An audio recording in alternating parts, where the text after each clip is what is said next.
All right, ladies and gentlemen, this is Billy Luke. I'm coming live briefly to share with you this particular topic of the day. It has been a topic of the week.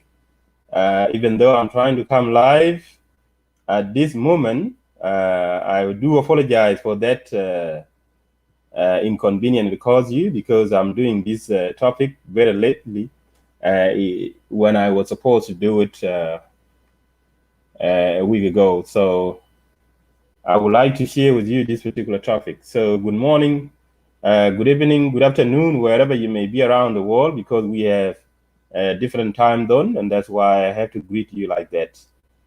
So welcome to Jing Fadang Media, and I would like to actually for this particular topic pertaining to the recent visit by Her Excellency Vice President Rebecca Nyandeng. That is a particular topic that I would like to share with you. All of us as South Sudanese, whether back home or here in diaspora, have listened to the wonderful speech that was presented at the UNGA, which is United Nations General Assembly, by Her Excellency, by President Rebecca Nyandeng. That was a very wonderful speech presented to the United Nations General Assembly on behalf of all South Sudanese. So this is why I would like to bring to your attention this particular topic, posting a question about the credibility of borrowing money or seeking foreign aid from United Nations or from Western countries. So this is why I'm here to share a little bit. I won't be here longer. So this is a particular topic that I want to share with you. Whether South Sudan has the credibility to actually seek foreign aid or to seek any foreign assistance from any country or United Nations in particular. That is a question of credibility. So when it comes to credit or seeking loan or seeking something to borrow from a different country or from the IMF or from the World Bank, you have to have a credit. You have to have a good credit standard that can actually enable you to be qualified for that credibility when seeking loan or whatever assistance that you may seek from any foreign country. So this is why we ought to raise a question as South Sudanese. Given the abundant resources of our country at hand, some of which have not been yet tapped into for economic growth and prosperity and sustainable development in our country, yet our country still continue to seek foreign assistance or foreign aid from either Western nation or from the United Nations. This is why we have to continue to pose the question whether we should be encouraging our country to seek foreign aid. And there's a reason why I should be concerned as a South Sudanese citizen. Why this question bothered me, and that's why I want to share it with you from personal perspective. The reason is because given her abundant resources, that South Sudan deserves to seek and rely on foreign aid. That is a specific question I want to share with you, because that is what was actually addressed during the United Nations presentation by Her Excellency by President Rebecca Nyandeng on behalf of all South Sudanese. And in her speech, she actually thought foreign aid, she thought foreign assistance from either the United Nations or Western nations in order to assist South Sudan in terms of monetary value or in terms of sustainable development, in case they can actually raise funds and then they have to donate to South Sudan to help in the construction or reconstruction of South Sudan. But this actually holds us back. When we come and seek foreign aid from United Nations or from Western nations, this is going to backfire, because in foreign aid, there is always a string attached to it. And all of you are aware of that. When I say string attached to it, there is always a trap to foreign aid. So foreign aid is not something credible for an independent sovereignty like South Sudan to continue to seek foreign aid, despite the fact that we have abundant resources in our country. So this means we do not have the sufficiency, or we do not have the credibility or worthiness to be able to take control of our own resources, or because this gives us the negative reputation that we, South Sudan, given her abundant resources, do not know how to manage natural resources, and that we continue to seek foreign aid or foreign assistance. It's not good. It's not a good thing to do because we should actually rely on the oil and invest the oil money in other areas of development, such as the agricultural infrastructure. And we also have to invest heavily in mining sector as well. So these are the potential resources for South Sudan, which are not yet being tapped into for economic growth and sustainable development and economic sustainability. So that's why we have to make sure we have to establish what we call as self-sufficiency, not to rely too much on foreign aid, because always with the foreign aid, there's always something attached to it. And what I mean something attached to it will actually result in the neo-colonialism of South Sudan in terms of political military influence and manipulation by either the United Nations or Western nations themselves. So this is why you always see in a country that is always assist with the foreign aid, there must always be something attached to it, and that is to come and influence your national agenda, your national interests. Even your own national security can also be affected if you rely too much on foreign aid. So this is not healthy strategically for our national interests, and that is why we have to make sure we discourage this idea of continuing to seek foreign aid from either the United Nations or Western nation, because this undermines the sovereignty of our country.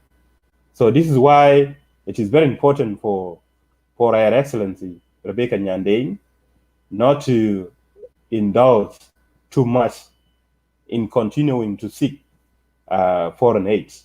Or I can just say generally, it is a message to the government of South Sudan that the idea of seeking foreign aid is not healthy for your national security as well as your national interests.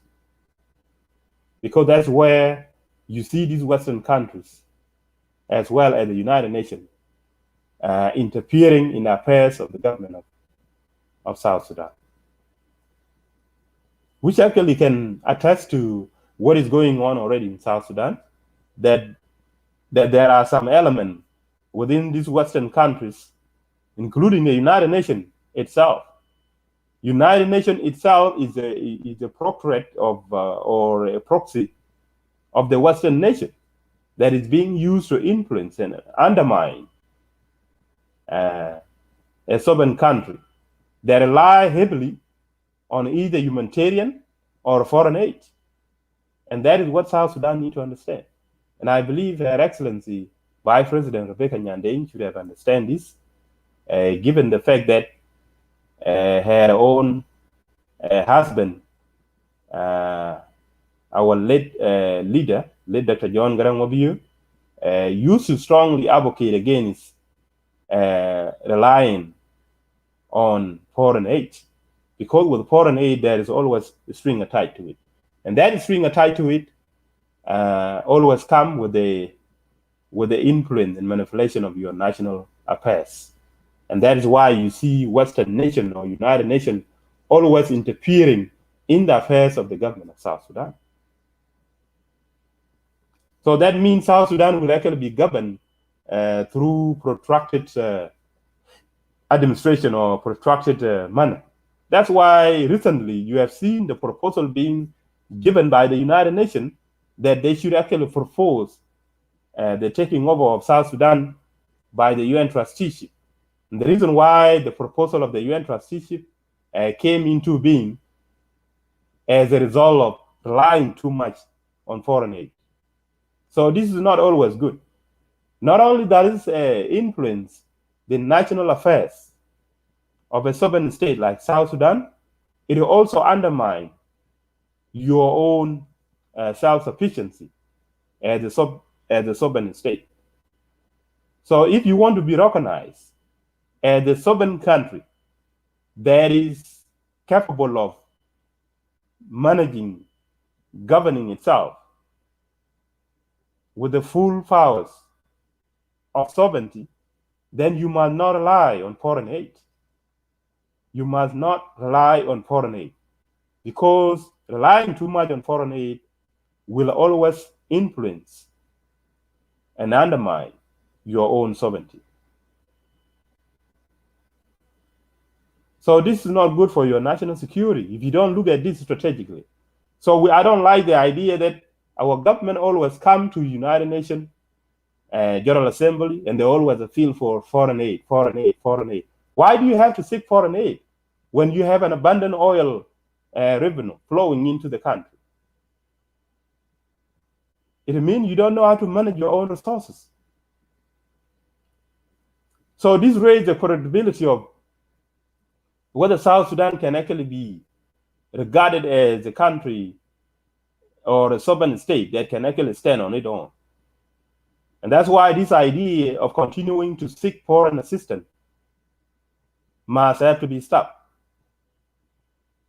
Because not only does it actually undermine the hard work of the people of South Sudan to be self-sufficient or to be self-reliant in developing themselves through their own resources, but it can actually undermine your sovereignty. That means your sovereignty or your own country can actually be governed through proxy. You will be actually governed through the United Nations or through, and you know very well, United Nations is the proxy of the Western countries, in other way around. So South Sudan will actually be governed through what we can term as neocolonialism.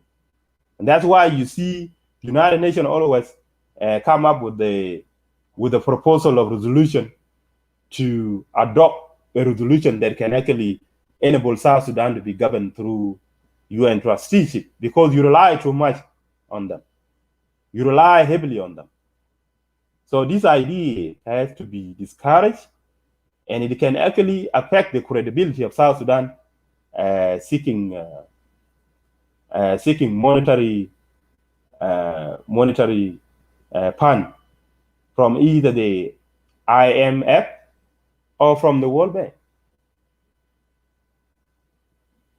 I remember when South Sudan gained independence in 2011, most of the countries, particularly the Western countries, they contribute billions of dollars.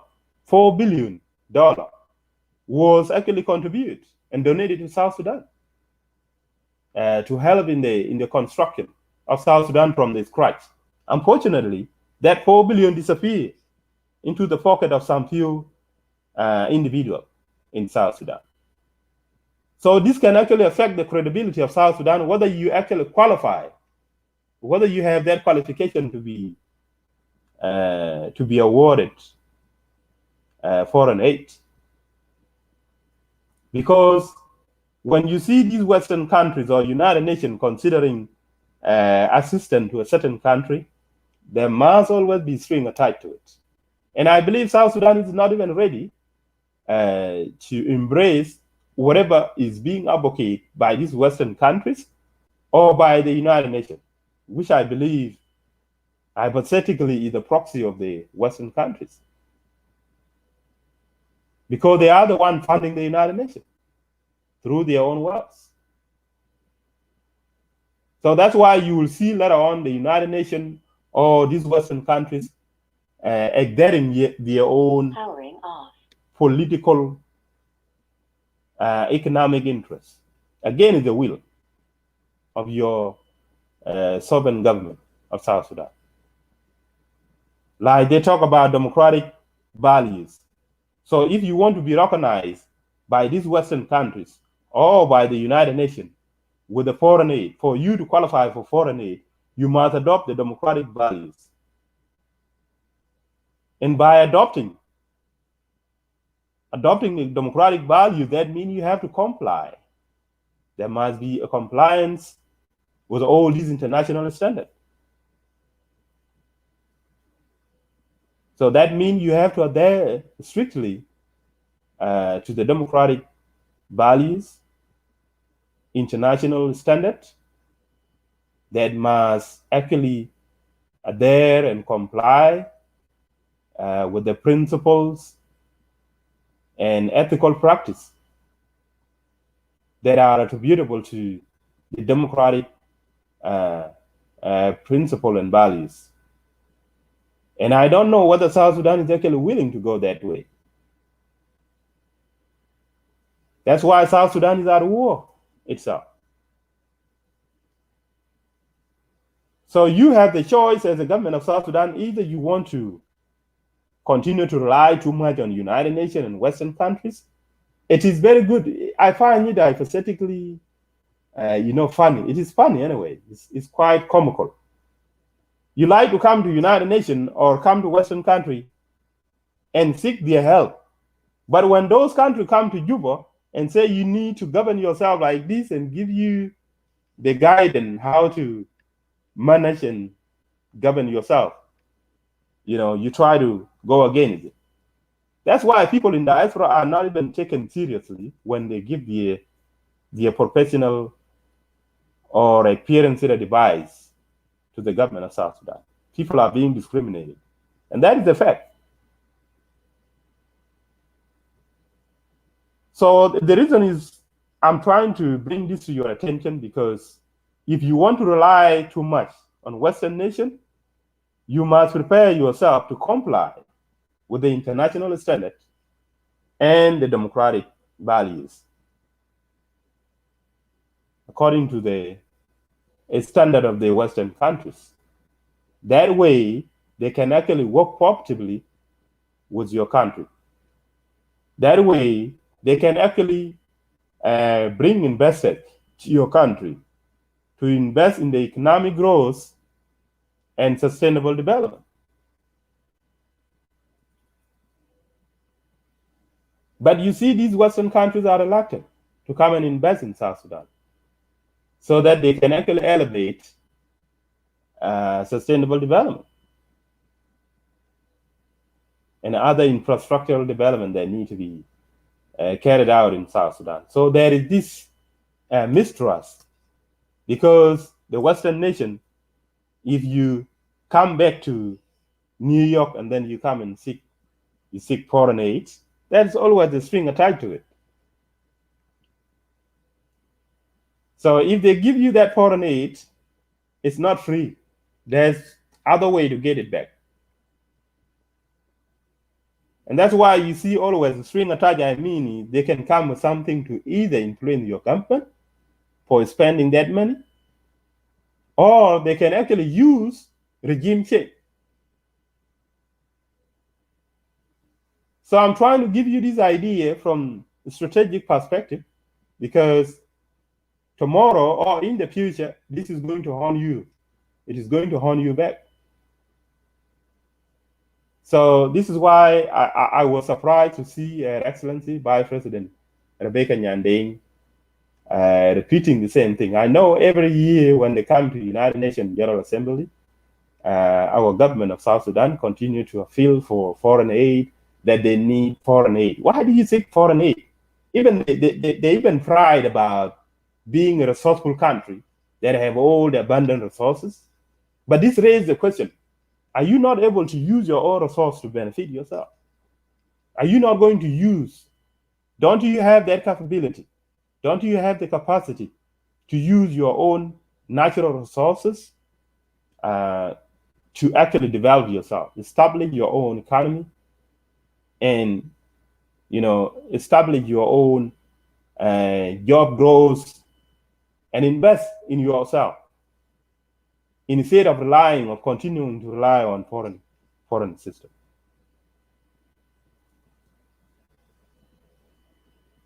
So foreign assistance, for your information, there is always a string attached to it. And that string attached to it is that they will come back to seek influence in your governmental affairs or in the direction of your affairs.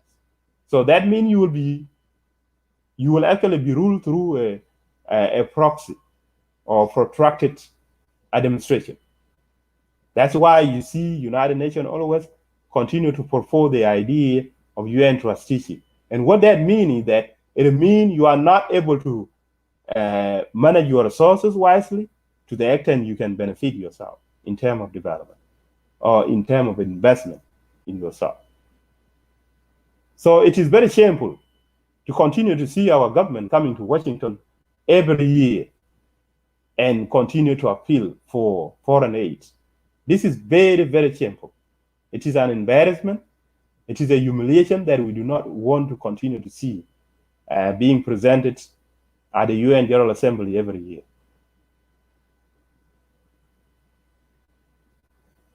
So we will try the best we can to meet with Her Excellency, Vice President Rebecca Nyandeng, during her tour in the United States. If I get the opportunity, I will be able to raise this question and we will share it with her. I know her own husband, our late leader, Dr. John Garang Obiyu, used to champion this idea. And he used to indoctrinate us as members of the SPLM revolutionary struggle that relying heavily on foreign aid can actually result in laziness. It can result on relying on another country. So it is not a good idea. It actually encourages laziness. It encourages relying on others. It encourages dependency on others. That is why it has to be discouraged. And let us make sure we put on or tie our own shoelace and then walk our own way. And what I mean by that, we have our own resources. We can make use of our resources wisely by making sure we have to manage it and utilize our resources to invest in the key areas I have just mentioned earlier. So we have the resources flowing in from the oil revenue. That is enough. That is enough to launch a mega project in terms of infrastructure and in terms of other sustainable development. We can also invest in mining sector. All of us continue to wonder as why mining sector is actually being privatized. We don't expect a certain part, a certain resources, certain natural resources of a country being nationalized, where areas the other is actually being privatized. So this raises a lot of questions. That South Sudan is actually being looted in the broad daylight. And this also brings us the credibility, the question of credibility also brings us to the concern of the corruption. So given the rampant corruption across South Sudan, I don't think they have the credibility to continue to be given foreign aid by either the United Nations or by the Western countries. You should understand that United Nations itself is a proxy of the Western countries. That is how I believe it. Or that is my own perception about it.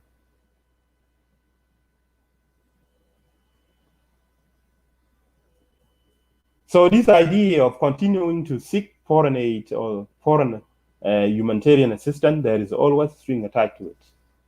All these things that you are seeking from the United Nations will come back to haunt you later on.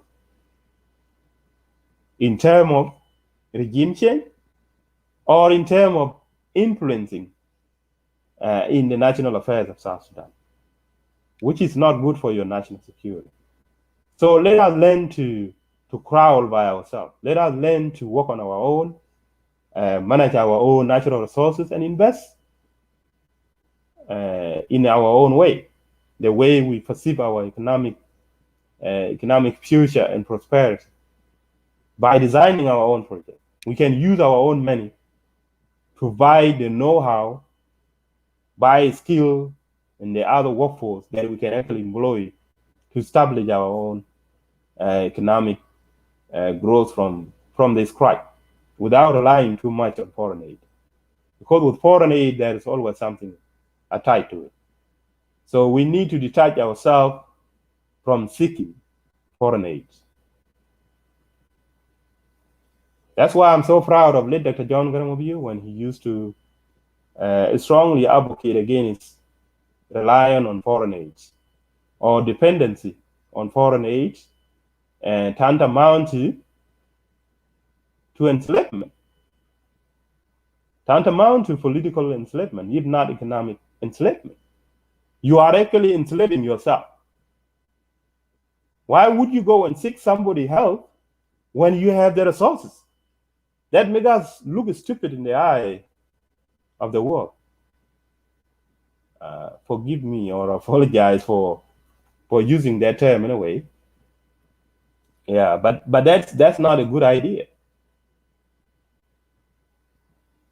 So the question that people come to United Nations all the time and then they boast about, as a rich nation, we are a rich nation.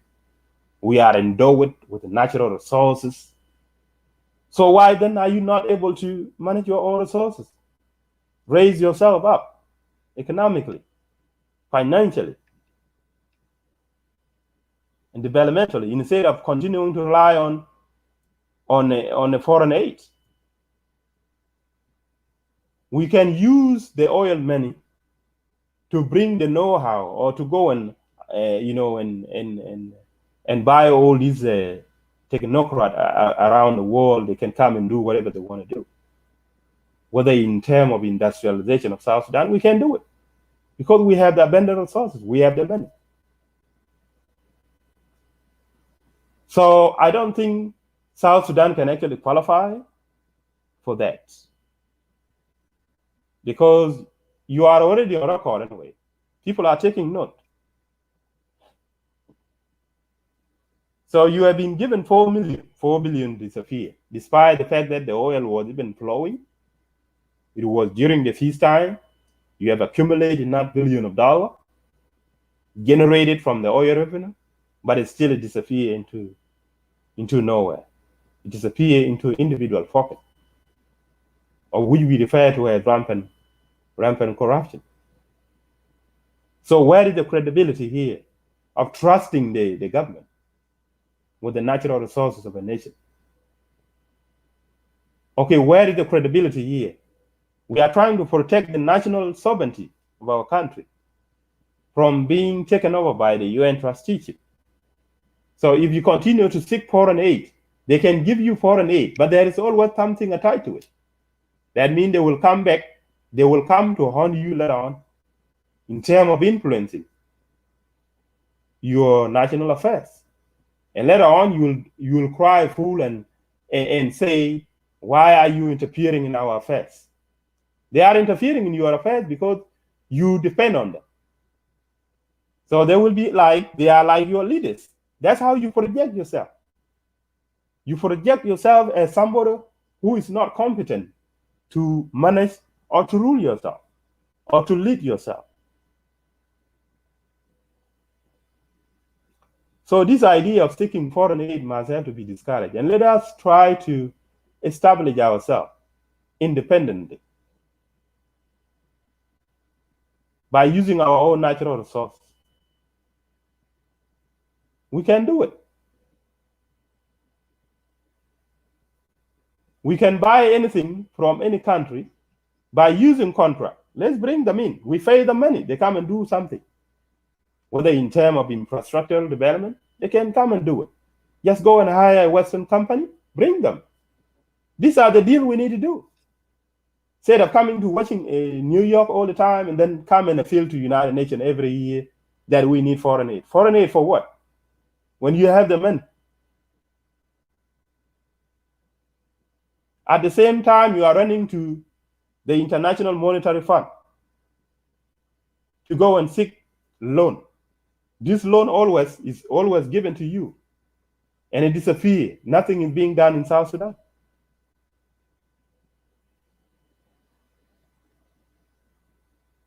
How can we trust you as the government if you cannot actually manage their resources wisely?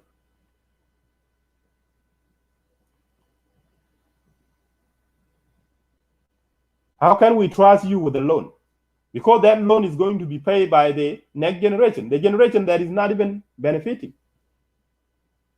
or maybe their own children or children of their children will be the one to pay that loan. And nothing is being done with this loan. So you cannot go to International Monetary Fund, go and borrow that money, and you are actually accumulating debt that is going to be paid by the next generation. We cannot just sit back and watch. But we would be compromising with the government only if they utilize that money to develop South Sudan, to develop jobs. But we don't see that happening. So this also raised the question of credibility. Does South Sudan have the credibility to borrow money from the International Monetary Fund? Or does South Sudan have the credibility to buy, to borrow a loan from the World Bank? So credibility, when it coming to financial institution, these are the factors that ought to be considered. People look at your background, how you manage your resource. So management of your resources can actually affect your credit. But I know the World Bank and the International Monetary Fund, they do not care about checking the background of South Sudan. All they know is that South Sudan is a country with an abundant resources, of which some of them are not being tapped into economically and financially. So they are actually giving loan anyhow, knowing that strategically in the future, they will be able to loot that country. So for us as this generation and the generation to come, the future posterity, we should be considerate of this. Because our children or the children of our children will be the one to be affected by these accumulated debts. And this loan that is always being borrowed from the World Bank, from the International Monetary Bank, or from African Development Bank, always goes into the pocket of few people. And at the same time, we don't like the idea that, the decision to go and seek loan should not be made by, or it should not be made through it should not be made by the executive branch of the government. And what that means is it's not the powers of the presidency to make that determination. It has to be done through national legislation. The lawmakers must be the one to consider that. So it has to be debated comprehensively, and they will be the one to determine whether South Sudan has to borrow or not. And we don't even see the form of borrowing as well. We receive billions of dollars annually, but we don't see the budget being laid out. Where is this money going to? That is a question that ought to be raised.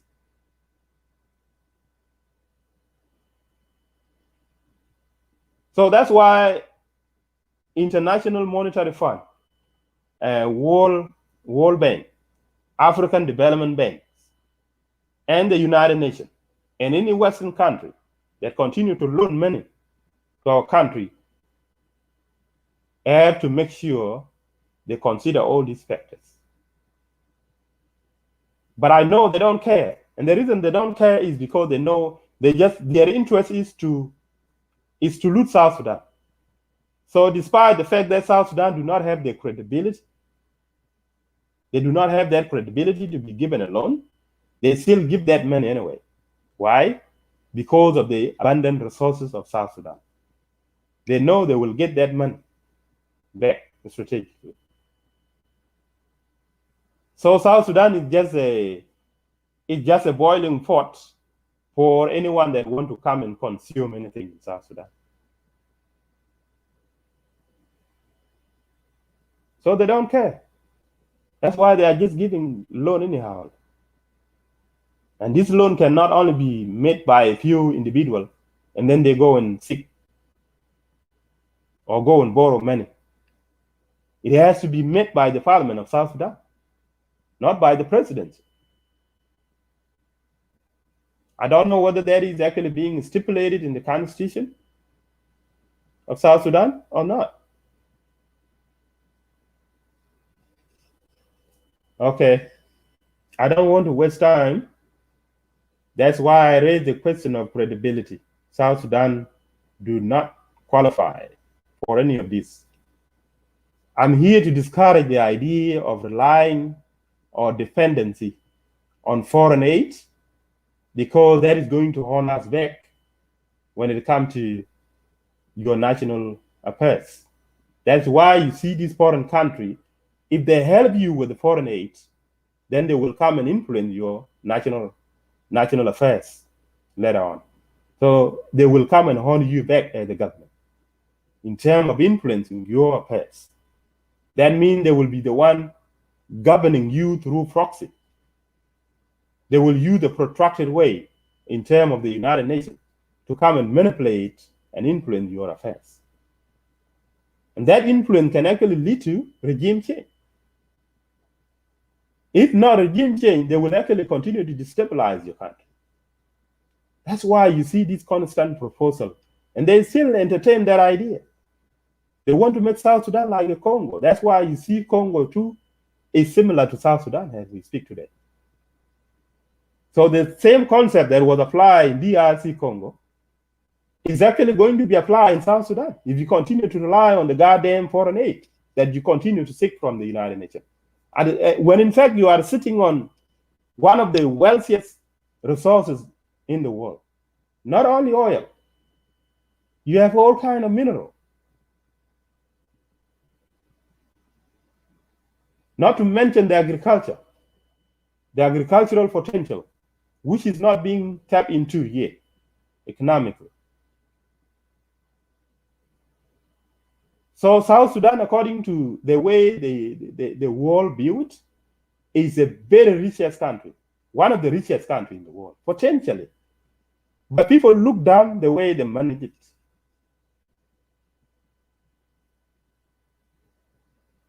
Even potentially, as we're speaking, majority of the countries are fearing South Sudan. That's why they would want to make sure they destabilize you like the way they did it to Congo.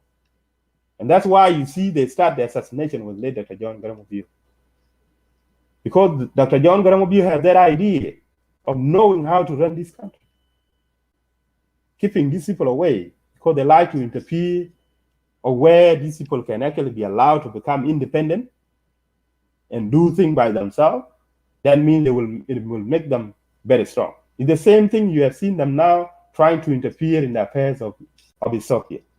And Ethiopia is now being bullied, being pressured by the United Nations or Western countries, because they don't like the idea that they want to see Ethiopia, is emerging as one of the strong economy in Africa. So they like to destabilize it. So I don't understand how people define the term independent when you still rely too much on other countries. When you rely on other countries, that means you have to do it from diplomatic standpoint or economic interest. And that economic interest is not always free. You have to have that mutual cooperation and mutual benefit. If South Sudan develop a relationship, a diplomatic relationship with the United States of America, it means United States is going to benefit from South Sudan. South Sudan is going to benefit from United States, one way or the other, either through investment or through other projects. That means you will be paying each other. Either you buy skill from them, you hire those skilled company or skilled individual, and you pay them money. So that is a mutual benefit. And you run your own affairs because you are not doing this for free.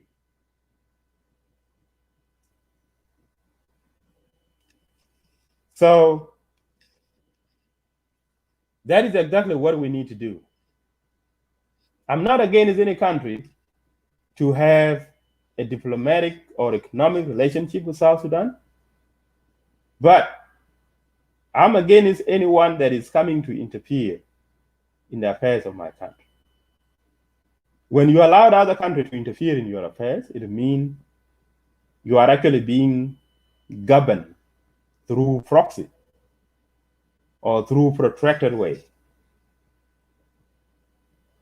And that is what we refer to as neocolonialism.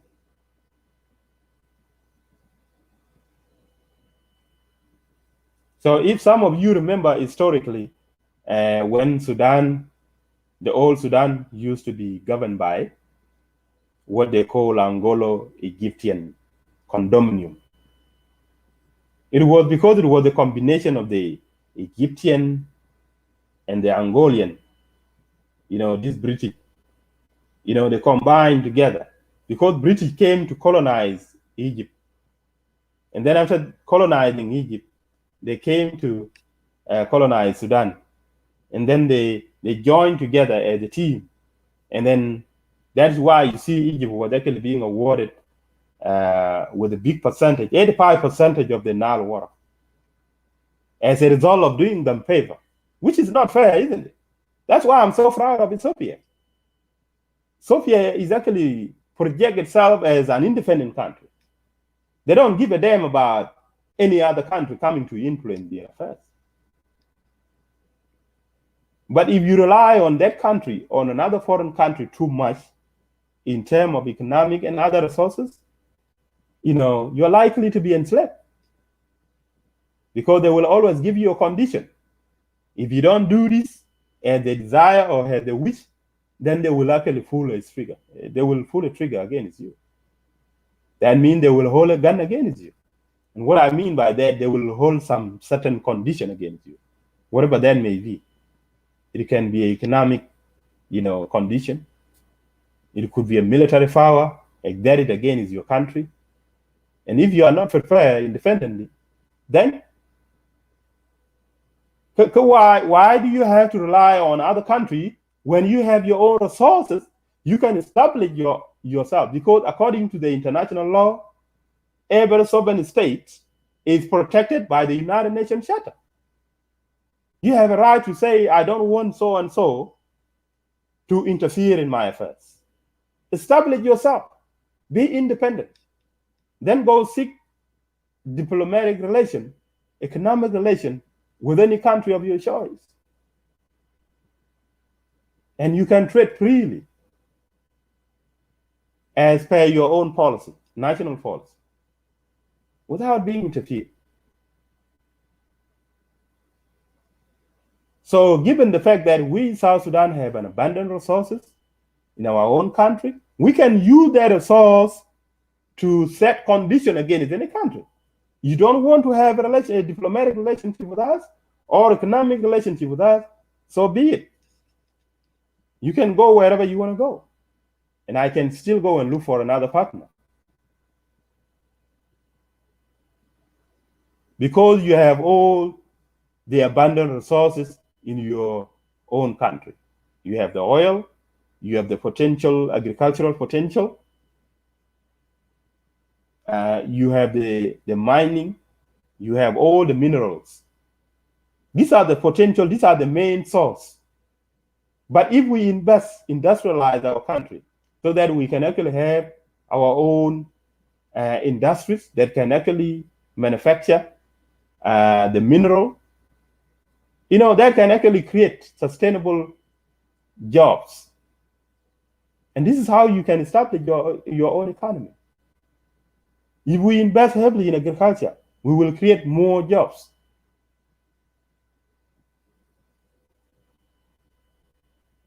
And this is how you can be able to invest in other industrialization, because you bring any kind of industry into your country. Use that money to invest in other sectors.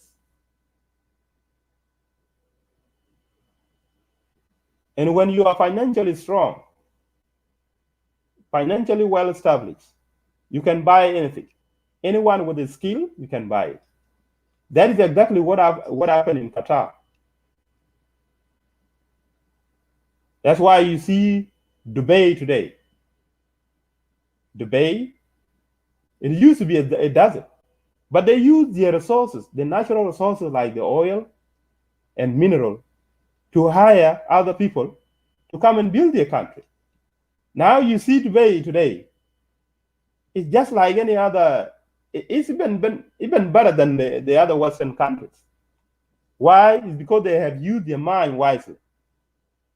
And they have used their resources wisely. They never corrupted that money. Everything is free for their citizens. Education, health care, free homes or mortgages for every citizen.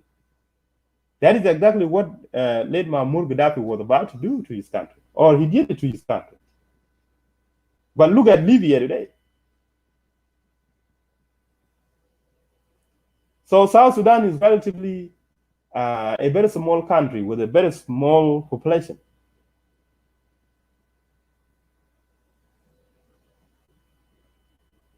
I believe if South Sudan has to be governed by people with a kind heart, people with a heart of humanity, I believe we can actually give free education, give free health care, give free mortgage, free public infrastructure.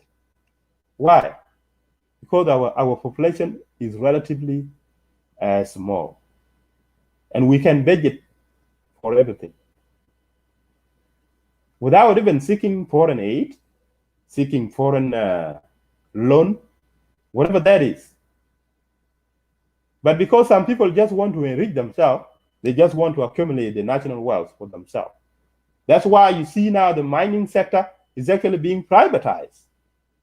And this raises the question why only the oil revenue is the one that is only being nationalized, while the rest of the sector, which is the mineral mining sector, is actually being privatized. Some people are looting the country by mining the mineral, which is actually meant for national treasure. Why is it being taken out illegally by some certain individual?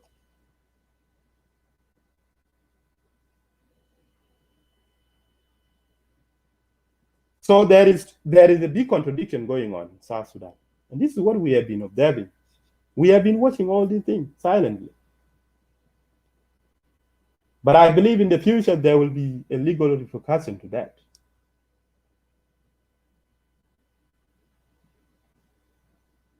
So there is too much contradiction here.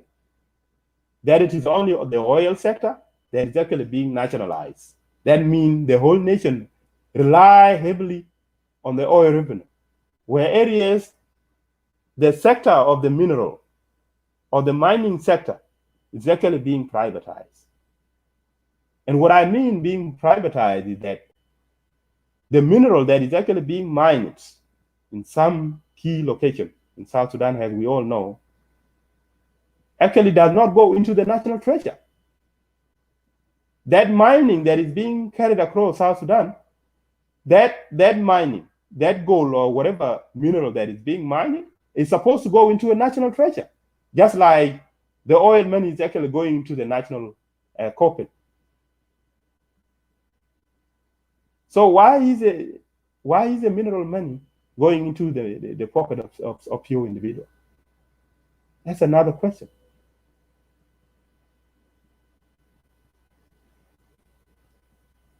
So this idea that South Sudan is actually a country that does not have that South Sudan is actually considered as a lazy country, that the youth are lazy, they're not ready to work or they don't want to work, doesn't make any sense. I don't blame them because you have not even created employment opportunities for them. We have not seen the government coming up with a mega project in investing in agriculture. Because if you invest in agriculture, that is where a lot of unskillful workforce in terms of our illiterate civil population in our country, they will be able to work in agricultural sector.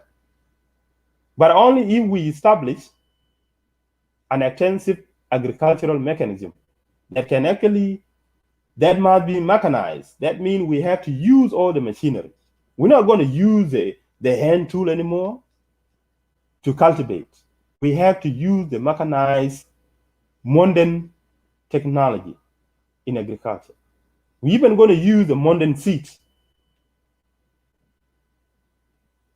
the genetically engineered seeds that can actually grow in any condition, in any soil. We are going to use kind of engineered manure to fertilize some of the ground, given the fact that we have an abundant source of water.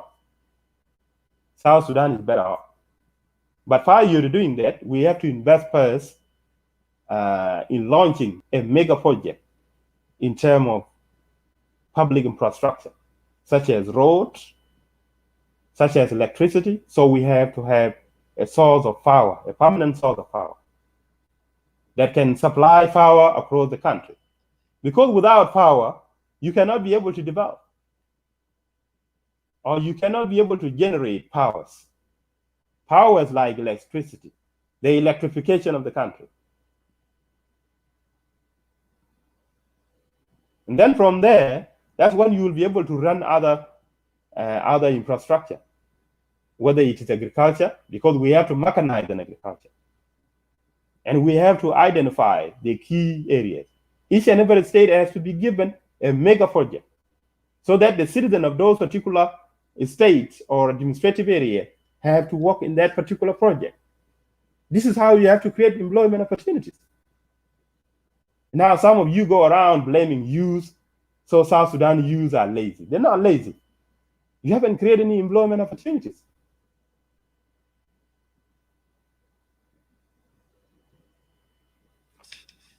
Okay, I will discuss this extensively another time, but I also have another question that I need to raise. I just want to highlight them. We also have a concern of natural disaster triggered by floods, and we have not seen the government of South Sudan, apparently the National Unity Government of South Sudan. They never declare any emergency response, no any readiness or preparedness to respond to the natural catastrophic disaster that has affected our people. We have seen some horrific, tragic pictures and videos of our people sitting or floating on the water. So it's like vast majority of the areas in South Sudan are now sitting under the flood. And this is very unfortunate that we have not seen any response from the government of South Sudan. It is very, very unfortunate. People ought to be, they ought to be assisted in terms of humanitarian. So what is the purpose of the government if you cannot respond to this natural disaster? And what are the strategic plans in place to respond? I know this was caused by the nature, so that's why we consider it a national disaster triggered by floods. But we know something is behind this as well, because we have seen even some areas that never flood ever in Sudan are now flooded. Is it something triggered by the recent discussion about the mega dam in Ethiopia? So it's like somebody is actually releasing a lot of this water into the Nile to overflow it, and then to shut up the Egyptian. Now even you see the desert, the Khartoum is even flooding, sitting under the water. So this raises a big question: what's going on here?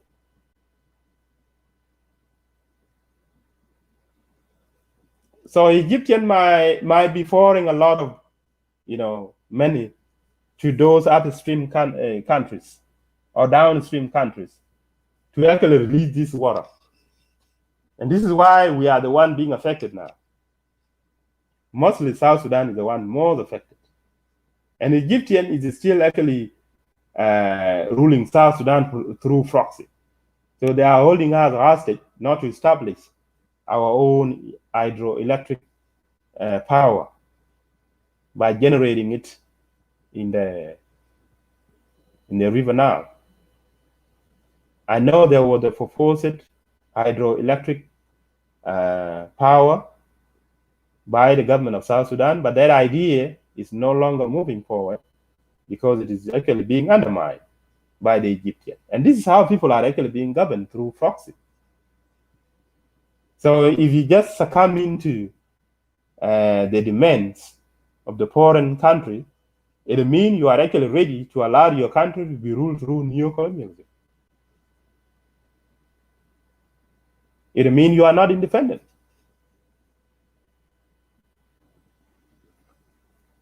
So this is very unfortunate. So I expect our government of South Sudan to actually address the issue of the natural disaster triggered by flood. Our people, they ought to be assisted. They need help. So the government need to actually issue humanitarian assistance to all these affected civilians in terms of food, just as, in terms of basic supply.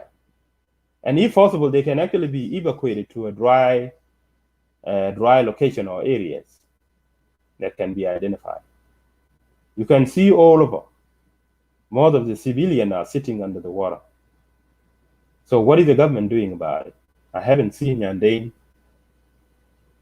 first Vice President, addressing that issue. So in her tour across the United States of America, maybe we will have the opportunity to go and discuss it with her. If we get the opportunity to do so. So I think that is that. The other topic that I'm concerned about is this one. Attempted military coup threaten peace. Attempted military coup threaten peace in both Sudan and South Sudan. So the reason you have heard last week that there was an attempted military coup in Sudan, in Khartoum, but that military coup was actually being quelled. That means it has been thwarted. It has been, deterred. So it didn't succeed. So thank God that military coup did not actually succeed. So this is good for both the Sudan and South Sudan, because these two countries recently signed peace agreement, and they are now undergoing peace agreement. So if a new military leadership take over Sudan, that means the peace agreement that was signed recently in Sudan will collapse. And if that peace agreement collapses, there is a chance the peace agreement in South Sudan will also collapse, because the current government in Sudan is also responsible for the peace agreement in South Sudan, in terms of being one of the grantors or one of the supervisors overseeing the implementation of the revitalized peace agreement. And South Sudan is also a grantor to the peace agreement of the Sudan.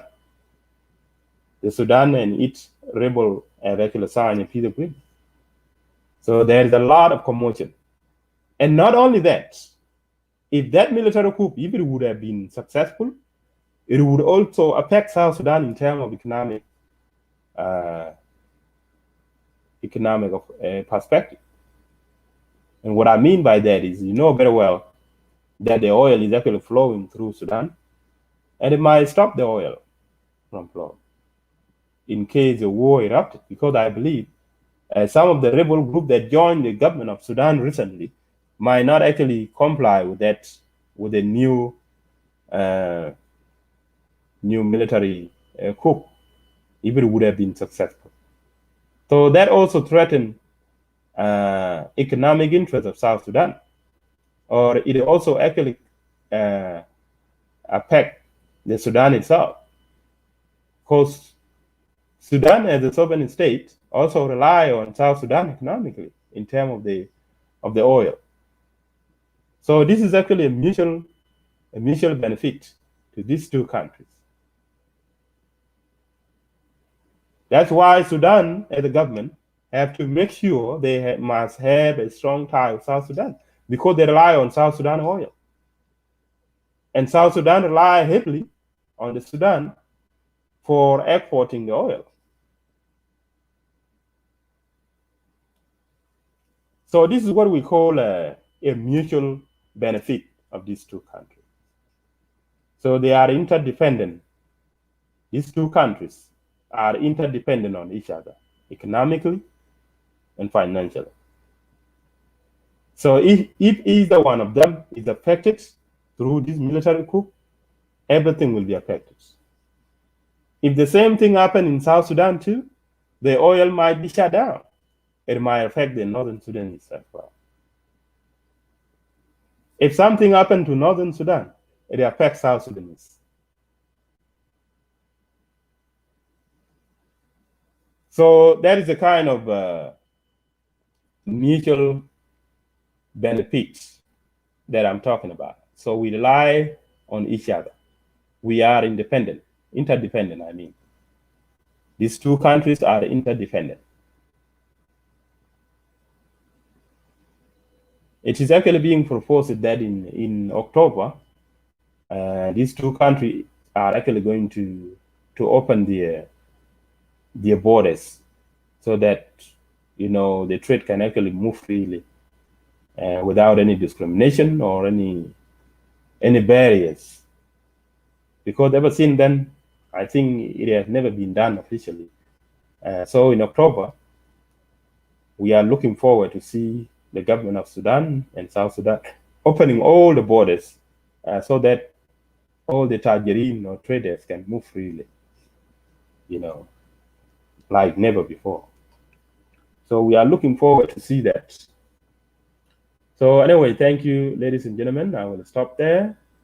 The first topic I addressed was the credibility of South Sudan to borrow and the credibility of South Sudan whether to qualify for foreign aid or foreign assistance, or whether South Sudan can actually be qualified as well, given the rampant corruption in our country, that South Sudan actually qualify for borrowing money from the International Monetary Fund, from the World Bank, or from the African Development Banks. And I have said it earlier, we need to discourage the idea of seeking foreign aid from these Western countries or from the United Nations, because it does not encourage self-sufficiency of South Sudan. So this idea of dependency on a foreign aid can result on an economic reliance on a foreign country. And that undermines our growth, that undermines our self-sufficiency as a sovereign state. So this is not good for us. When we look at this from the strategic perspective, it is not good for South Sudan. It actually threatens the national security in many ways. So if we look at it from a broader spectrum of economic, political, and geopolitical interests, it does affect the interest of South Sudan strategically. So we should actually discourage this. So this is the very message that I was actually trying to attend to Her Excellency by President Rebecca Nyandane and the government. I know it was not a personal position of Her Excellency by President Rebecca Nyandane. It is a position of the government of South Sudan being presented at the United Nations General Assembly. So what I'm trying to say here is to criticize our government and to actually adjust their policy, because continue to rely on foreign aid every year, coming to Washington or coming to New York to appeal to the United Nations for foreign aid is becoming a syndrome of dependency on a foreign country. And that is how you invite a foreign country to come and interfere in your affairs. And they will be the one later on to decry fool and say, oh, why are you coming to interfere in our affairs? Well, these Western countries or United Nations come and interfere in your affairs because you rely heavily on them, right? So this is why we are telling you need to back up, because don't rely too much on foreign aid, because there is always a string attached to it. And that string attached to it is why they will come back to haunt you back. They will come to haunt you later on in interfering, influencing, and manipulating your national affairs. So that threatens the sovereignty of our country. So this idea of dependency, of economic dependency on a foreign country is totally unacceptable, and it doesn't make your country to be a sovereign state. You are actually undermining your sovereignty. So it ought to be discouraged. The second question I addressed is a question of natural disaster triggered by plot. As we speak, ladies and gentlemen, South Sudan is actually sitting under the water. We have seen it everywhere, and this is not funny.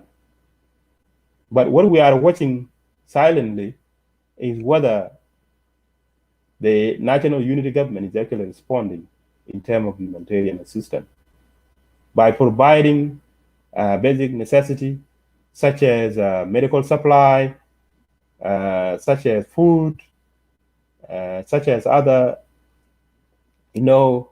necessary need like providing blankets, providing shelters. These are the basic humanitarian that are required to be given to our people. And government should at least have a budget for that. This excuse is that there's no money. Doesn't make any sense. We all know that billions of dollars come every year. I'm not sure with the exact figures, given the fact that everything is actually being kept confidential. There is no transparency, there's no accountability. That's a problem. And that's the reason why I don't encourage the idea of our government continuing to borrow money, borrow. And this is another way of accumulating wealth. Accumulating debt, which is not going to be paid by this individual. By these officials that are ruling our country. The future generation will bear the burden of paying these accumulated debts. And this is totally unacceptable. We are not against the accumulation of the debt, but a debt must have to be, accumulated, but it has to be utilized wisely in terms of infrastructural development, in terms of job growth for this current generation. But if this money is actually being borrowed and then it is actually being distributed into the pocket of few individuals, this is why it makes us bitter. It is good for a nation to accumulate the debt and become a burden later on to pay it back, knowing that you have invested in that money you have borrowed. But you are not actually investing wisely in this.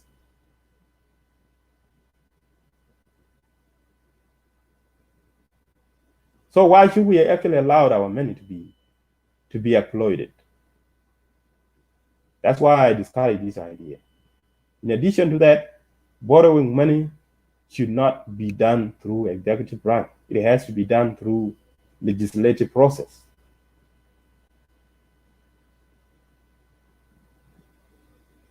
That means borrowing money from any country, from any foreign country, it must have to be approved by the national legislation. So it has to be legalized. It can't just be determined by few individuals. Because these few individuals are not the ones who are going to pay that debt later on. The South Sudanese future posterity will be the one to pay that loan.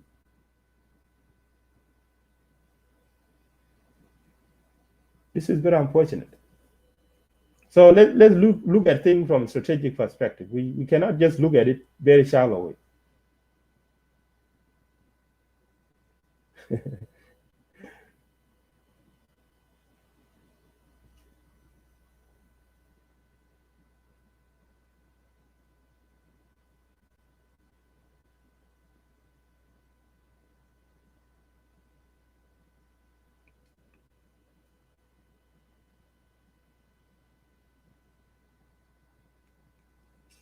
While I'm reading the comment here, Gabriel Kwal say, Nyandeng Garang say it is a climate change.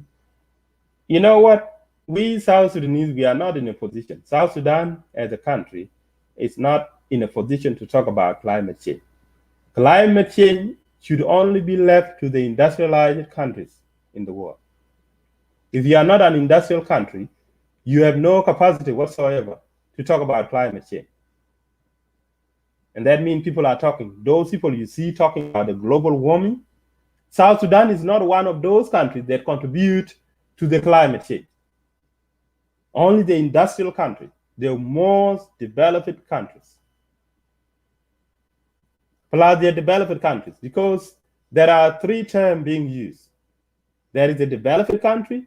These are the industrialized countries. These are the very developed countries, including United States, Europe, and other part of the world of Asia.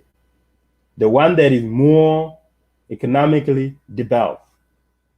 So we call it developed countries. That means economically, financially, they are well developed. And then we have another term, developing. That means these are the countries that are coming up, they are developing.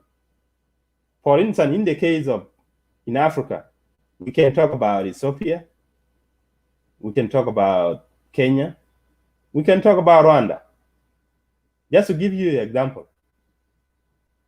I don't know whether they fall under this category of a developing country, which I have not seen yet.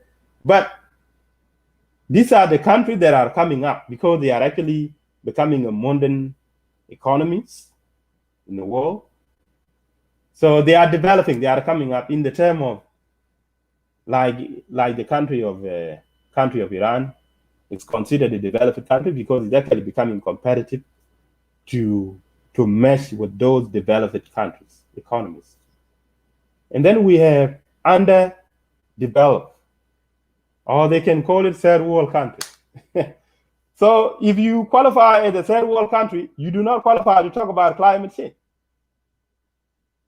So that speech given by Her Excellency Rebecca Nyandeng is quite, it's quite laughable if they talk about climate change. They shouldn't talk about climate change because you don't even qualify. You have no capacity whatsoever to talk about climate change. This is only confined to the industrialized countries, developed countries. Because developed countries are the one contributing to the climate change. They are the one contributing to the climate change, yeah. So what is actually changing the climate? What is actually warming the atmosphere, destroying the ozone layers of the atmosphere? Is actually caused by the industries.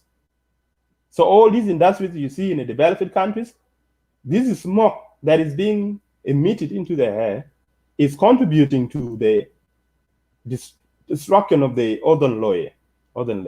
And this is actually what is actually creating the climate. It's steering the climate, as you can see, the hurricane, the tornado. This is actually causing it. It causes the nature to react in the atmosphere. And that's why they come with all these natural disasters. It causes too much rain. It causes too much flooding because the atmosphere is getting warm and warmer and warmer. So this warm climate is actually resulting in melting all these icy ocean, like the Arctic or the northern pole, which is always frozen. Now it is melting. So the level of the sea is actually rising. And this actually results in all these storms. It is heating up. So you see some of the rain are actually caused by we have been taught in the science about the conventional rain. They call it conventional rain or conventional rain. So when this heat, this steam raise up and go into the atmosphere, it will go and form a cloud, and then it will start rain. So the environment is actually getting damaged in many ways. Like in South Sudan, oil production is actually destroying the atmosphere in terms of polluting the atmosphere. That means it's making the air not to be healthy for breeze. So the atmosphere is actually being polluted. I'm not talking about the water. The water is actually being polluted. So what happened in South Sudan is a man-made disaster. When we talk about the environmental degradation, we talk about environmental pollution. This is a man-made. Why is it man-made? Because these people who are actually operating, the operating company, are the one disposing the oil residue irresponsibly. That means they do not actually dispose this residue of the oil in a responsible way. So they are actually being irresponsible. So South Sudan, ladies and gentlemen, do not qualify to talk about climate change. Do not qualify to talk about climate change. And I know they would want to say they want the contribution of all these third world countries. That's why they don't even consider them. When all these G7 countries propose a summit to go and meet, they talk about climate change. These are the industrialized countries. These are the developed countries I'm referring to. So the developing countries do not get invited because they still do not have that capacity in terms of industries. So the industrialized countries are the one contributing to the damage of the atmosphere. They are the one damaging the ozone layer, and this is actually what is warming up the atmosphere, causing the climate change. That's why you see all these hurricanes, tornadoes, you have seen this rain, you have seen all these tsunamis all around the world. These are caused by the nature, and something is actually causing it. So scientifically speaking, the scientists discover it, that it is because of the industries emitting this smoke into the air, contribute too much to it. But when you look at the third countries are relatively safe because they do not have the industries to emit a lot of smoke into the air to damage the ozone layer compared to the developed countries and developing countries.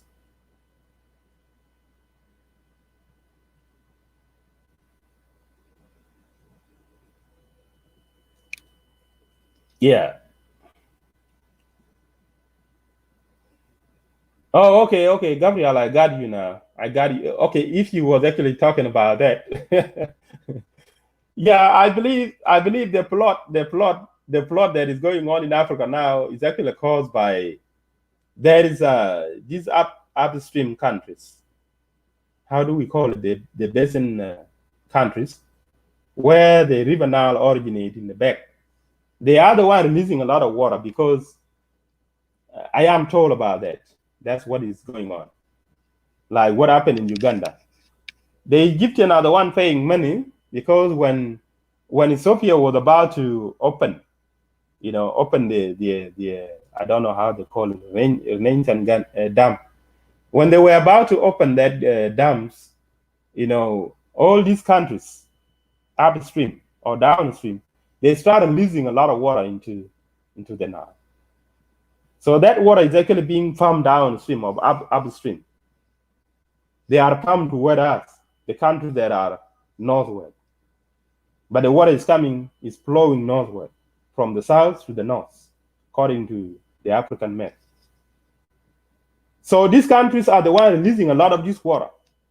There is a water depots somewhere that hold a lot of water for the Nile. So Egyptian pay money. So these people have to let this water go in case Ethiopia actually start operating their dam, the one they constructed recently, then it will actually affect the flow of the water to the north, to West Egypt. So now you see even Khartoum never flood. But Khartoum flood for the first time. This is the politics. People don't pay attention to all this, what is going on between Ethiopia and over the Nile water. And that's why I'm proud of Ethiopia. I don't like the idea that Egyptians should actually hold us hostage. We all deserve the right to share water. If we want to share it, we would rather share it equally instead of others trying to bully people. It doesn't make any sense. This is the God-given natural resources, and all of us should be proud about it. What has been, I have to get share. If I want to share with you, I can share with you. But you don't have a right to bully me. Yes, you don't. That's why I support Ethiopia. These Egyptians, they do not have a right. Even you can even refer to those treaties that were signed long time ago, even before African gained independence. That's when that treaty was signed. And that treaty was actually signed before most of these African countries gained independence, probably around 1920s.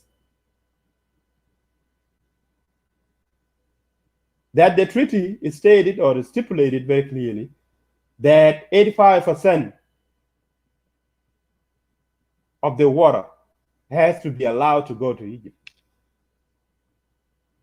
And you know very well, by that time, when this treaty was signed between the Egyptian and these colonial masters that were controlling the rest of the African countries, nobody was actually, we were not represented. So now that we are independent sovereignties in Africa, we have the right to call for a new treaty.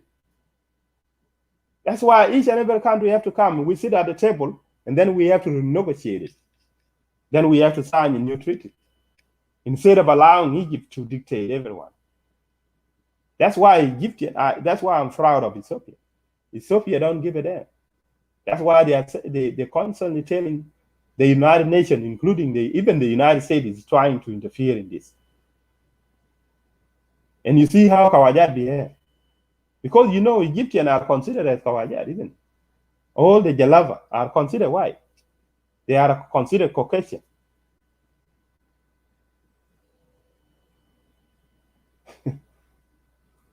So this is funny. Anyone who do not support Ethiopia, then you don't understand the politics of the world. If you are against the position of the Ethiopia as an African, then you subscribe to slavery.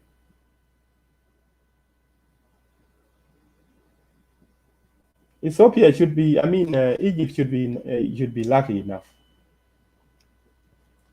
It's not our generation in power. But I know strategically, when our generation come into the system, we will be at tension with Egyptian. But we know how to do it. One day, we might form a coalition of countries that may wage a war against Egyptian. And we will not wage it without actually preparing ourselves. We will prepare. That's why I talked earlier, if we establish our economy and become a strong, viable, sustainable economy in Africa, even Egypt itself is not happy to see South Sudan prosper economically and financially. Because when you develop economically and financially, you become strong. And with that money, I can buy anything. I can buy a big weapon that I can become a superpower. And you know, when it comes to a war, nobody can actually mess with me. Because South Sudan, Ethiopia, you know, we've been to war and nobody can actually mess with us. Whether you are small or big, it will not matter. The rest of the country, there's never been to war. For instance, like Kenya. Kenya have a modern army, but they cannot withstand us if they have to confront us. The reason why South Sudan is actually being bullied today is because of the lack of leadership. There's no strong leadership, but I know one day, we will be a superpower. And I was very confident that Dr. John Garamabi was going to do it. And the first thing you have to do, develop your own economy, become a strong economy, and then those things to do with the national defense and all that, they will just come because we will use the money to bring those weapons. We will be able to buy those missiles, the long-range missiles. We can buy them. It is money that talk. So if I have money, why would I not buy those, batteries to come and defend my air defense, all that, all this technology? I can buy it. That's money.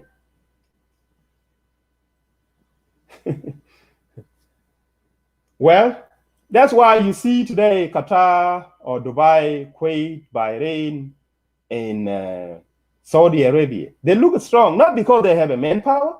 They don't even have an army to withstand any war. And they cannot even fight. Even South Sudan, if I have to invade Saudi Arabia today, I can capture it. But because they're using proxy, like they hire the United States military, to defend their country. That's why they get bullied. You have seen what happened to Kuwait last time when they were invaded by Iraq. And that's what actually resulted in the 1991 war between the invasion of Iraq. It's because they use America. America is the one protecting them. And do you think America is protecting them for free? No. They pay billions of dollars. This is money, guys. And that's why you see now they are just people who have money.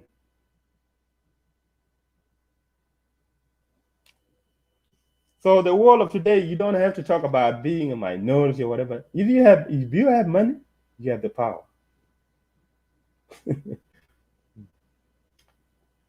So this is not about I'm the majority, I'm the so and so. If you have the money, you can have anything. You can buy a weapon, you can do anything. I can buy skill. Whatever you don't have, you can buy. Power or money. Yeah, so I'm confident. It is because our generation is actually being denied, but we know we will quietly do this. Nobody, even that's why I don't bother to talk about borders. Anyone messing with our border now, you have to think twice. Because that South Sudan will be a giant one day. But our current leaders, they do not look at this strategically, what I'm talking about here. It doesn't come to their mind. What comes to their mind is we just want to be leaders, let's loot our country. We don't mind about the rest of the people suffering in our country. That's why you see our people are now sitting under the plot. No public infrastructure, no investment in agriculture, so they can create employment opportunities for our youth and an unskilled workforce in terms of those people who are illiterate, people who never go to school, including our veterans, the living veterans that have never gone to school.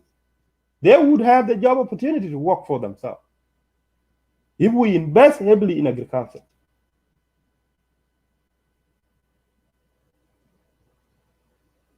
We can actually create vocational training centers, polytechnic, institutions that can actually train them in various,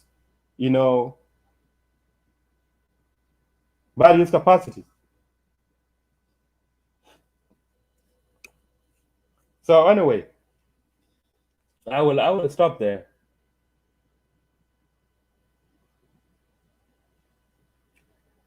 Forget about Uganda, guys. Uganda is not even a strong country. They may look militarily, they have everything, but I know, during the wartime, I was in Eastern Equatoria. And I even went to northern Uganda. I was accompanied by the military of Uganda, and most of the people that resist the LRA by the time were the SPLA, the revolutionary SPLA. That's when I came to realize that Ugandan soldiers are a coward. They may have a big weapon, but when it comes to real physical war, real confrontation in the battlefield, they can easily get scared away. But anyway, comparing Ugandan army to that of Kenya, Ugandan may be quite better than Kenyan because they have been to war too for many years. Because Uganda has been all about military coup after military coup. There's no power that has been transferred democratically in the history of Uganda, as we know so far. So there has been a consecutive military coup against military coup. So they got used to war as well, but not to the extent, to the appearance of Ethiopia, the appearance of Sudanese. That's why they fear Sudanese, because we've been to war for a very long time. Both of us, Northern Sudan and Sudan. The same thing to Ethiopia. Ethiopia has been at war itself. Only Ethiopia can confront us, and only Sudanese can confront us, the Somali. So this idea of worrying about Uganda and Kenya taking our border, it is something that I don't worry as Billy look. But wait, when we come to power, Chala Taposa alone can actually fight with the Kenyan army. I know that. So these Ugandan, they are a coward. I know them. I remember when I went to northern Uganda during the wartime in '93. I was accompanied, because when I was taken from Numili to be taken to Kenya to go to school, because I was a little boy by the time. So they came with a convoy to Uganda. So they came and pick us up in Numili, and then they passed us through, because there was deployment of the army of Uganda almost everywhere because of the LRA threat. But in most cases, only the SPLA soldiers were the one fighting the LRA. And we were always the victim of LRA. So when just few remnant rebel come and shoot, they all run away. They all run away, and they always sit in the vehicle. And they have a big gun, of which our soldiers never used to have. So it is one thing to have a big gun, and it is another thing to fight a real literal war. Have that guerrilla skill to fight. So this idea that Ugandan and Kenyan are going to take away our land, no, don't worry about it. Don't worry about it. A time will come. A time will come. The only threat that I fear right now is the fact that our country continue to rely or be dependent economically on Uganda and Kenya. And this is why I want to discourage the idea of relying or dependency on a foreign country, because in most cases it falls a national security threat. And what is national security threat is when you rely too much on another country for a certain interest. It threatens your interest, isn't it? So even that country can actually hold a condition against you. So like, okay, when they come and grab part of our land, they'll be like, okay, what are you going to do? You rely on me economically. You rely on me financially. Your people come to my country. So that means the condition. So that's why we have to encourage ourselves and say, you know what, let's establish ourselves to be strong financially and economically. And we can do it. If it is a matter of relying on the raw material that come from Uganda or from Kenya or from any other country, neighboring South Sudan, we can do it on our own. That's why we talk about investing in our own agriculture. We have the water. Why should we rely on raw material that can be produced by our own people. Why? So our leaders are the ones who are lazy. They're not doing anything about it. And all they keep saying that, oh, the youth are lazy. People are just sitting. But the question is, where are the job opportunities? You haven't created any opportunity for them to work. Where are the industries? What have you invested in at South Sudan? Where are the vocational training opportunities for these youth? So we don't just expect, somebody to go and use their manual tool to go and cultivate. No, we want to mechanize modern technology agriculture. That's what we want to introduce, because we have the money to buy those machineries, come and operate our agricultural cultivation. And we will use the unskillful workforce to be trained in these areas, particularly the former retired veteran. Our unskillful force have to be trained. They have to know how to operate all these machines. And what I mean by machine is like the plowing tractors. They can be other tools that are used for harvesting. All this stuff. There will be so many vocational training, apprenticeship that have to be applied in order to create a workforce for the unskillful workforce.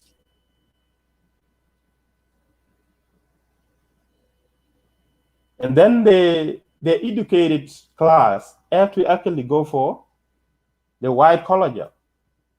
So that means we will actually have a working class and a middle class. Anyway, this is a very complex topic, but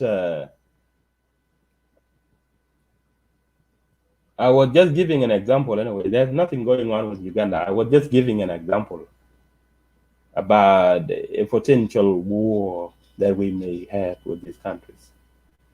So that's why I was saying that if it is not because of the internal strife in our country, internal conflict, nobody should dare us. You should not dare us. I've been to all these areas and I know them. The areas that are now being alleged to be grabbed by the Uganda, I've been to Awinkubul, I've been to Nadafal, almost everywhere. In Eastern Equatoria, I have been almost everywhere on my foot, because I used to be with soldiers, despite the fact that I was a very small boy, because the whole of my family were military. So the only area I've never been to in Equatoria is Central Equatoria and Western Equatoria, to be honest. So I know I went through hell. That's when I left Ethiopia. Cross the Jonglei desert, all the way from Buma to Eastern Equatoria. So it's only when I came to Kenya that I never go back. Since I left Sudan in 93, never go back. So grew up in Kakuma, Kenya. And then come to United States eventually. Never go back to Sudan after today. So, ladies and gentlemen, please, this is not funny. We are well informed. We are well informed about the revolutionary struggle, and we are well informed about what is going on currently in South Sudan in many ways. But we tend to sober on all these issues. But these are very complex threats in our country. But even though we talk other tribal issues, social media, we know we tend to stay in lower position, despite the fact that we can actually address a very complex issues of concern. But because people tend not to listen, particularly our government official back home, and they tend to dismiss our ideas, that's why we just, we disregard everything. Okay. Sometimes we feel like, just for the sake of love for one country, you don't need to give up. So we do this for the love of our country. We don't do it just because you get paid or like people keep accusing me that, oh, Billy Luke is on the payroll. That I it's funny. It's funny. Monica, yini kana wala rande fay. Jima nyana bae lo di. Kwa yen u chaka mo ka da en ko jiten ku chaka le video ba tiyo. Chingi di wi joban discuss.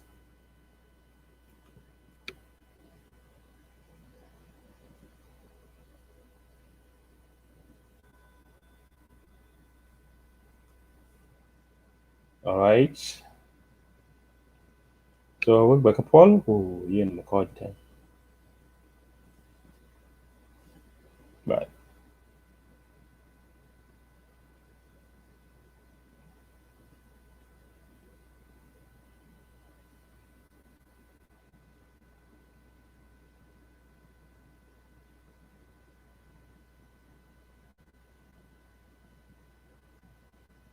Natural disaster triggered by flood.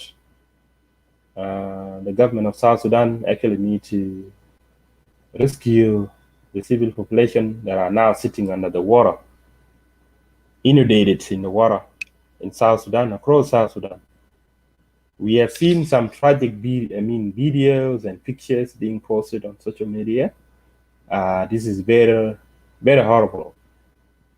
The government must have to prepare something in terms of humanitarian assistance in order to provide basic necessities such as food, medicine,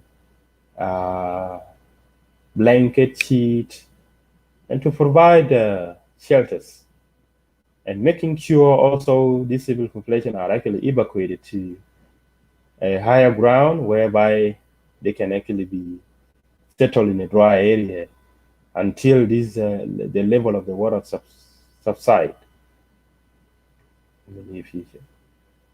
So the government of the people must have to respond. They have to use emergency fund to rescue these people sitting under the plot called South Sudan. It's very unfortunate. The other topic I addressed was the attempted military coup threatened peace. I was talking about the attempted military coup in Sudan. If that would have been successful, I believe the two Sudan will actually collapse economically, financially. So if any coup happen in either of the country, it will affect the two countries, one way or the other. All of you should actually judge it by yourself. You can do the assessment. You don't know. Because these two countries are interdependent, economically and financially. So if the military coup would have been successful in northern Sudan, it would actually tantamount to the rebel that signed the peace agreement recently to take back to the bush. War will erupt. The flow of the oil will actually be stopped as a result of the power struggle in North Sudan. If the government of South Sudan has to be overthrown too, as some actually are envisioning it to, it will actually affect the Northern Sudan as well. It will actually derail peace agreement. So it's not a good thing. It's not a good thing. So thank God, that military coup did not actually succeed. The other one I talk about is that South Sudan credibility. That South Sudan has the credibility to borrow.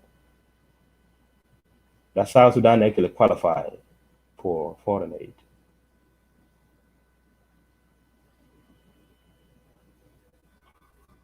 Well, I believe South Sudan has no credibility. Given the rampant corruption,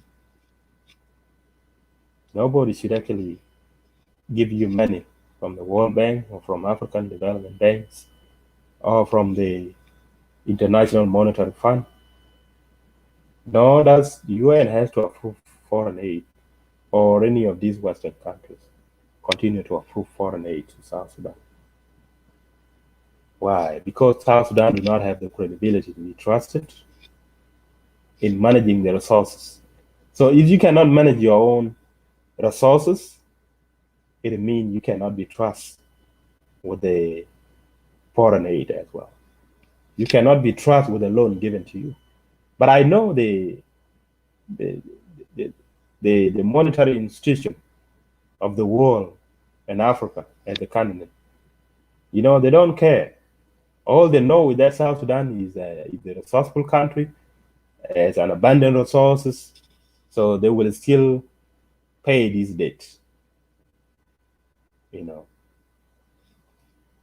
So that's why everybody just giving to South Sudan, because they just want to accumulate all these debts against the will of South Sudanese, when in fact the South Sudanese themselves are not even benefiting.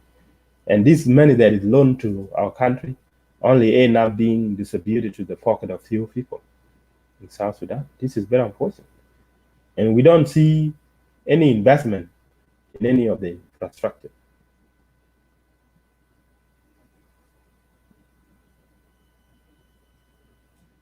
So you can see now the road work construction in South Sudan is actually going with a slow pace, which is not supposed to be. It shouldn't be going with a slow pace, given the fact that Shandong Highway engineers are the more advanced engineering technology in the world. And where in the world are they taking that long to complete the road network? In South Sudan terrain, geographical terrain, it's not bad like those countries like China or any other part of the world, because mostly our area is flat and they do not have a difficult terrain, like they don't have the hill, they don't have the mountain, particularly in the part of Upper Nile and Bargadal. The only thing we might have is the river, and we don't even have a lot of rivers. Our land is flat, and the only thing we may have as the barriers, according to the natural or geographical terrain, could be a tree. And I know a tree can easily be knocked down, and everything will just move, as long as you have all those machinery, to do the construction. So I don't know why the construction is going with a slow pace. It's a question that ought to be raised, and this question the credibility of that company as well, given the fact that it's one of the most renowned and well-revered, celebrated world advanced technology engineering company. So thank you, ladies and gentlemen. I think I should stop here. Emmanuel Money, superpower how? Well, you will not understand. The way we envision South Sudan will one day become a superpower. Yes. The reason why I say that is when we invest our own natural resources in a wise way, in an effective, efficient way, to develop our own economy, sustainable economy, viable economy that is sustainable, that will actually create employment opportunity. It will actually generate more wealth to our nation.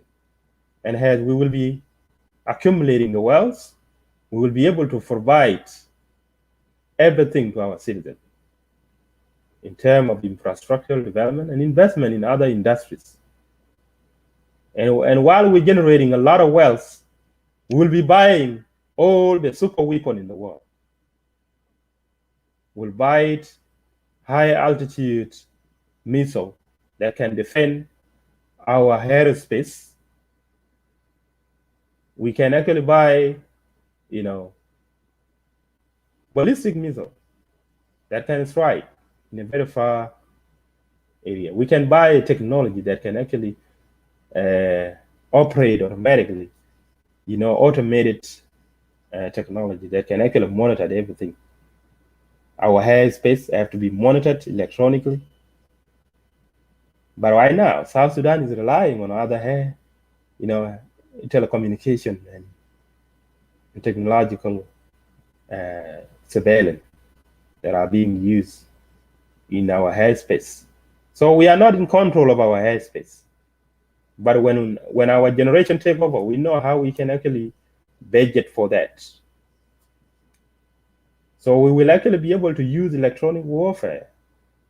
We have the capability to do that, only to use money to buy that skill. We can buy that know-how and train our people in it as well. We know in the Western countries, we have so many people who are expertise. Those who have specialized in the computer science, not to mention other sciences. So we have the educated workforce that will be able to fit in all these areas. So our military will not be still in the third world fighting force. It will be in the category of the modern forces. So we will be equipping our military with the modern technological war military hardware that are more advanced. But today, the third world countries are still buying, the old school military hardware that have been used during the World War II, World War I. These are the ones that are still being sold to South Sudanese, and then they think they got a good equipment. And in fact, they are being given the outdated equipment that were used long time ago in the World War. So this idea of South Sudan becoming a superpower is achievable. It can be achieved. It can be. So I don't think anyone can question why do you say superpower. That's a possibility. Why not? Because we have the resources. We have the resources. And anyone threatening South Sudan, you should think twice, because we will invest in military in the future. So that those people who are actually threatening our sovereign integrity will be dealt with. I'm not saying you just don't prepare a war. You have to get prepared. You get prepared. Once you are prepared, that's when you have to provoke war. Use diplomacy. After diplomacy fails, you have to make sure you carry your own stick. So if somebody don't want to comply with your demand, you have to go whatever way they want to go. So we have so many potential threats. We have a threat of territorial integrity, again, in our country. It appears to be existential because everyone look at South Sudan as a weak country as we speak. So that's the way South Sudan is being projected now, weak country. But one day we will rise from that. In addition to that, we also see Egyptian is a potential threat. It remains to be existential threat over the Nile water resource. And we want to be energy independent. And what I mean by energy independent is the fact that we have to establish our own hydroelectricity power generation. Instead of relying on portable power generation, which is actually being contracted by Egyptian. And this is another way of trying to say, no, I don't want you to build your own dam so you can generate your own electricity. No. This amounts to neocolonialism. That means we are still being ruled through proxy. Why do we allow ourselves to be dictated by others? So that's why I feel proud of Ethiopia. They construct their own dams. Now they're going to have their own electricity. That's good. River Nile is God-given resources, and we should use it. We should use it because God bless us with it. Whoever gets some I get some, they get some. So Egyptians have their own dams. Nobody told them, no, do not build a dam. So who are they to tell us that they have to own the Nile water? They want to deny others not to have to use the water for their benefit.